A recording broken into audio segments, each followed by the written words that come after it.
Hello दोस्तों, कैसे हैं आप सब। आज की हमारी स्टोरी है रिसेंटली रिलीज हुई horror movie Conjuring 3 the devil made me do it की, जो कि कॉन्जरिंग यूनिवर्स फ्रेंचाइजी का तीसरा पार्ट है।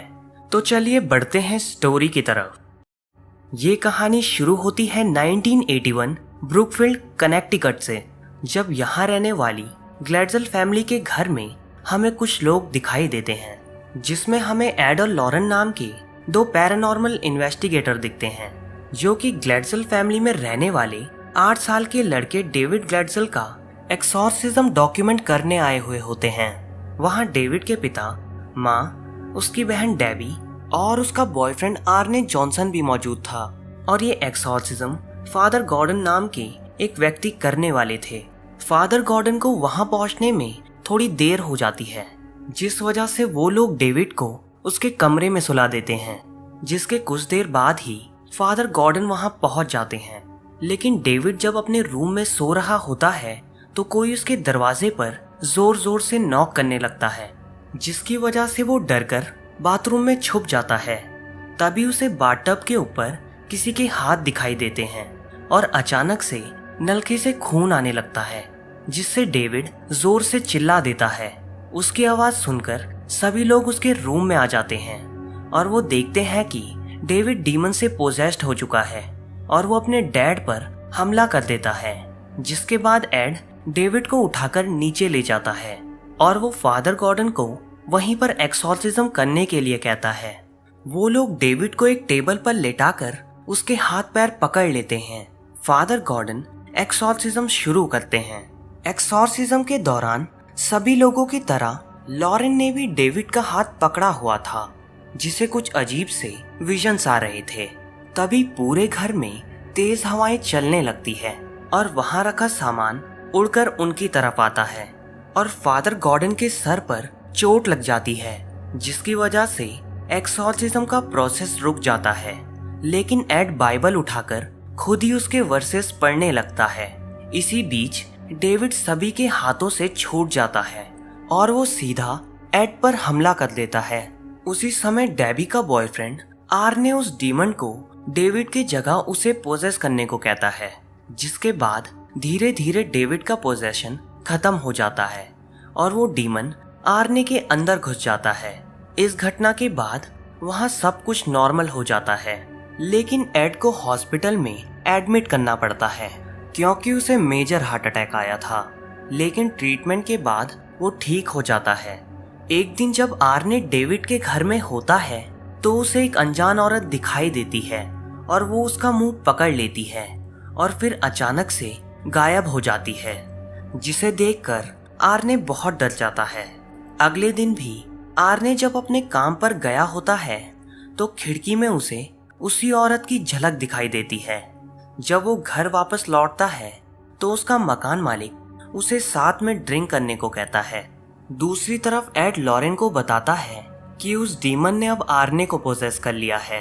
जिसके बाद लॉरेन आर्ने को कॉल करती है, लेकिन लाउड म्यूजिक की वजह से वो कॉल नहीं उठा पाता। जिसके बाद लॉरेन पुलिस को फोन कर देती है और उन्हें बताती है कि आर्ने के घर में बहुत बड़ा हादसा होने वाला है। और ऐसा ही होता है। जब डेबी आर्ने के मकान मालिक ब्रूनो के साथ डांस कर रही होती है तो उसे ब्रूनो में एक डीमन नजर आता है, जिसे देखकर वो बहुत डर जाती है और आर्ने डेबी को लेकर वहां से भागने लगता है। लेकिन तभी आर्ने नीचे गिर जाता है और सब जगह अंधेरा हो जाता है और उसे उसकी तरफ एक डीमन आते हुए दिखता है। खुद को बचाने के लिए आर्ने उस पर चाकू से हमला कर देता है। जिसके बाद हम आर्ने को पोजेस्ड हालत में रोड पर चलते हुए देखते हैं। रास्ते में एक पुलिस की कार उसे रोकती है और आर्ने का पोजेशन खत्म हो जाता है। जिसके बाद वो पुलिस ऑफिसर को बताता है कि शायद उसने किसी को हर्ट किया है। आगे हमें पता चलता है कि आर्ने ने ब्रूनो का मर्डर कर दिया था, वो भी 22 बार उसे चाकू मारकर। जिसके बाद एड और लॉरेन पुलिस स्टेशन जाते हैं और वहां आर्ने को बाइबल रीड करने को कहते हैं और आर्ने बड़े आराम से बाइबल पढ़ लेता है, जिससे उन्हें लगता है कि आर्ने पोजेस्ड नहीं है। उसके बाद आर्ने को कोर्ट में ले जाया जाता है और उसकी लॉयर जज को बताती है कि आर्ने ने मर्डर पोजेशन की हालत में किया था। जिसके बाद वो लॉयर एड और लॉरेन को बताती है कि अगर वो आर्ने का पोजेशन साबित नहीं कर पाए तो उसको मौत की सजा से कोई नहीं बचा सकता। इस केस को पूरी तरह समझने के लिए एड और लॉरेन डेविड की ऑडियो टेप सुनते हैं, जिससे पता चलता है कि असल में ग्लेडजल फैमिली 5 महीने पहले उस घर में रहने आए थे। और पहले ही दिन जब डेविड अपने रूम में जाकर अपने वाटर बेड में खेल रहा होता है तो उस बेड में एक डीमन का फेस दिखता है और बेड के अंदर से एक डीमन उसका हाथ पकड़ लेता है, जिससे वो काफी ज्यादा डर जाता है। और प्रेजेंट टाइम में हम देखते हैं कि लॉरेन अपनी शक्तियों की वजह से ये पूरा इंसिडेंट देख पाती है। वो उस बेड के नीचे की जगह देखती है और अब लॉरेन इसकी तहकीकात करने के लिए घर के नीचे जाती है, जहां पर उसे एक हड्डियों से बनी हुई चीज मिलती है। लॉरेन उसकी पिक्चर क्लिक कर लेती है। ये एक विच टोटेम होता है जिसके जरिए डेविड को कर्स किया गया था और ऐसी चीज सैटेनिक कल्ट के लोग यूज करते थे। अब ये पिक्चर्स सभी लोकल पुलिस स्टेशंस में भेज दी जाती है ताकि कोई अगर इसके बारे में जानता हो तो वो उन्हें बता सके। इन पिक्चर्स को देख के फादर गॉर्डन उन्हें फादर कैसनर के पास जाने को कहते हैं, जो एक रिटायर्ड प्रीस्ट थे, और वो उन्हें इन चीजों के बारे में बता सकते थे।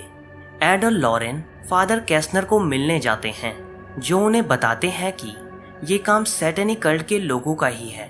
फादर कैसनर उन्हें बताते हैं कि सैटेनिक कल्ट के लोग दुनिया में बुराई फैलाना चाहते हैं। इसके बाद वो उन्हें अपने घर के बेसमेंट में ले जाते हैं, जहां बहुत सारी किताबें और चीजें पड़ी हुई दिखती हैं। दूसरी तरफ हम आर्ने को देखते हैं, जो जेल में सफाई कर रहा होता है। वहां अचानक से अंधेरा हो जाता है और एक डीमन आर्ने के ऊपर हमला कर देता है, जिससे आर्ने बहुत डर जाता है।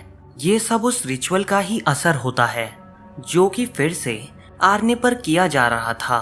दूसरी तरफ एड और लॉरेन को उसके असिस्टेंट ड्रू का कॉल आता है और वो उन्हें बताता है कि एक डिटेक्टिव ने इस विश टोटेम को देखा है। एड और लॉरेन उस डिटेक्टिव से मिलने जाते हैं।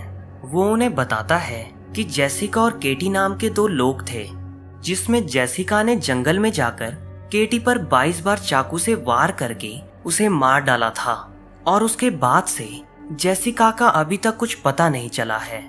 और उन्हें जेसिका के घर से भी ऐसा ही डिमोनिक टोटेम मिला था। उसके बाद ये सब उसी जंगल में जाते हैं जहां पर जेसिका ने केटी का मर्डर किया था।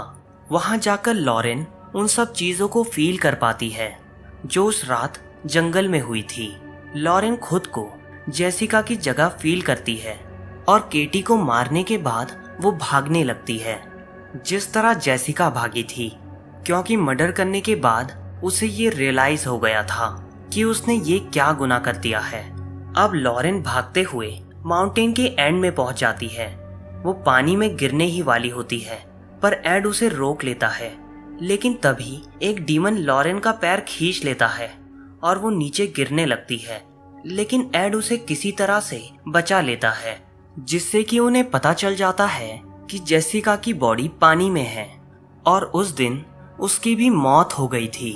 अब जैसे ही एड और लॉरेन घर पहुंचते हैं तो उन्हें डेबी का कॉल आता है और वो उन्हें बताती है कि वो डीमन आर्ने को खुद को मारने के लिए कह रहा है।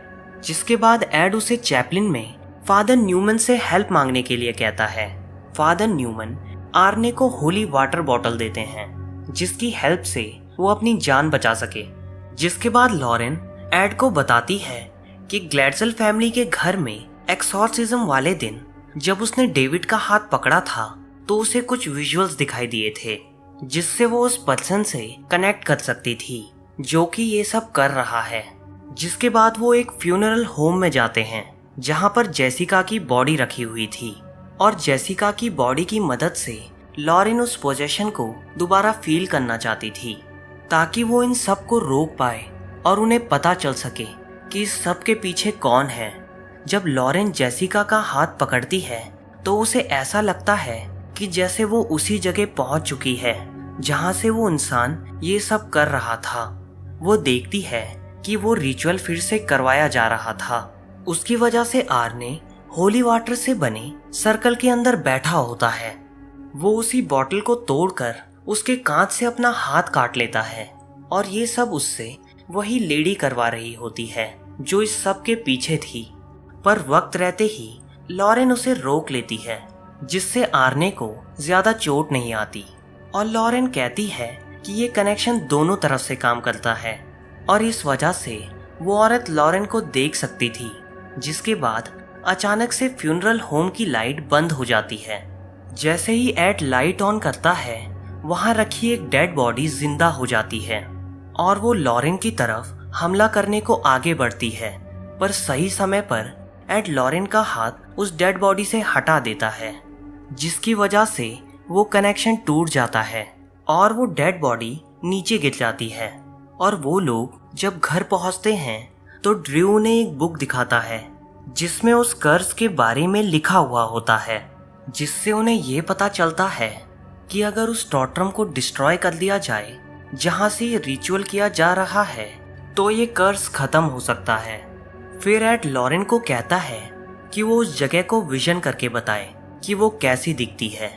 जब लॉरेन उस जगह के बारे में डिस्क्राइब कर रही होती है तो एड बेहोश हो जाता है। जब उसे होश आता है तो वो देखता है कि उनके घर में कोई नहीं है और लॉरेन गायब हो गई है। लॉरेन को ढूंढते ढूंढते एड को भी वही औरत नजर आती है जो ये सब करवा रही थी। वो उससे कहती है कि वो लोग अब बहुत करीब आ चुके हैं और अगर वो अब गिव अप करेंगे तो वो उनसे बहुत नफरत करेगी। और इतना बोलकर वो वहां से गायब हो जाती है। उसके बाद वो डीमन वहां आ जाता है जो फ्यूनरल होम में था। वो डीमन एड पर हमला कर देता है, जिसके बाद एड उस पे बाइबल के वर्ड्स पढ़ने लगता है और चाकू निकालकर उसे मारने ही वाला होता है कि तभी ड्रू उसका हाथ पकड़ लेता है और वो देखता है कि वो डीमन को नहीं बल्कि लॉरेन को चाकू मारने वाला था। फिर एड बताता है कि वो औरत उनके घर में थी और एड घर में कुछ ढूंढने लगता है। तभी लॉरेन की नजर वहां पड़े एक वास पर जाती है जिसके फ्लावर्स पूरी तरह से काले हो चुके थे। जब एड उस वास को नीचे फेंकता है तो उन्हें वही विच टोटेम दिखता है। इसका मतलब अगला विक्टिम एड था। अगली सुबह लॉरेन फादर कैस्नर के घर निकल जाती है क्योंकि उसे उस बुक में से एक पार्ट समझना था जिससे उन्हें उस कर्ज को खत्म करने का रास्ता मिल सके। दूसरी तरफ घर में एड और ड्रू उस कनेक्शन को सॉल्व करने की कोशिश करते हैं, जिससे उन्हें पता चलता है कि जेसिका उनके शहर में ही पड़ी थी और शायद यहीं से उस पे वो कर्ज लगा था। वहीं दूसरी तरफ डेबी फादर न्यूमैन के साथ आर्ने के पास होती है। वहीं एड उस कनेक्शन को सॉल्व कर लेता है। अब रात तक लॉरेन भी फादर कैस्नर के घर पहुंच जाती है और उनसे उस पैराग्राफ को ट्रांसलेट करने को कहती है। फादर उसे बताते हैं कि इस कर्ज को उतारने के लिए 3 लोगों की बलि चढ़ाना जरूरी है, जिसके बाद जो भी ये सब कर रहा है उसे शैतानी ताकत मिलेगी। तीनों विक्टिम में से एक बच्चा, एक लवर बॉय और एक भगवान में भरोसा रखने वाला होना चाहिए। ये सुनकर लॉरेन फादर कैस्नर को बताती है कि तीसरा इंसान एड है, जिसके बाद फादर उसे बेसमेंट में लेकर चले जाते हैं। अब हमें यहाँ पता चलता है कि फादर कैस्नर की एक बेटी है जिसका नाम आयला है।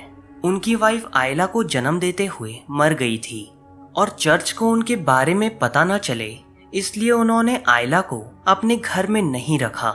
लेकिन कैस्नर को देखकर आयला कल्ट से ऑब्सेस्ड हो गई थी और खुद ही कल्ट का एक पार्ट बन गई। जिसके बाद फादर कैस्नर लॉरेन को बेसमेंट के अंदर एक गुफा में भेज देते हैं जहां पर वो ऑल्टर था जिससे ये कर्ज किए जा रहे थे और इसे डिस्ट्रॉय करके इस कर्ज को खत्म किया जा सकता था।